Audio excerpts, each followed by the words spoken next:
دزدیده چون جان می روی اندر میان جان من، سرو خرامان منی ای رونق بستان من.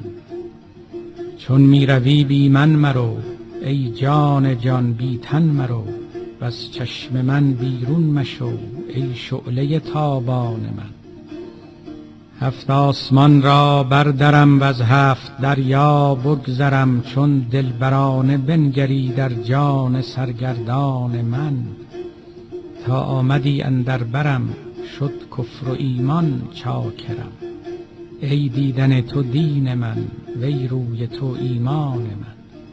بی پا و سر کردی مرا، بی خواب و خور کردی مرا، سرمست و خندان اندرآ ای یوسف کنعان من.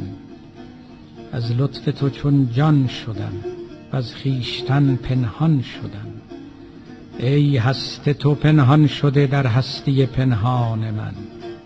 گل جامه در از دست تو ای چشم نرگس مست تو، ای شاخه ها آبست تو ای باغ بی پایان من.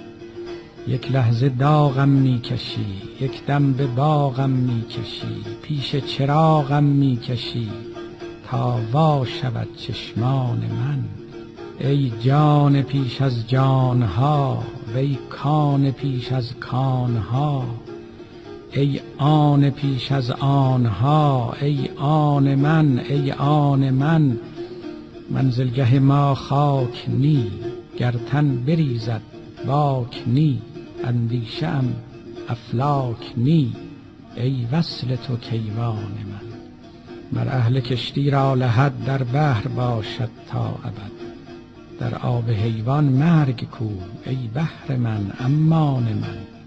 ای بوی تو در آه من وی آه تو همراه من، بر بوی شاهنشاه من شد رنگ و بو حیران من. جانم چو ذره در هوا چون شد ز هر ثقلی جدا، بی تو چرا باشد چرا ای اصل چار ارکان من.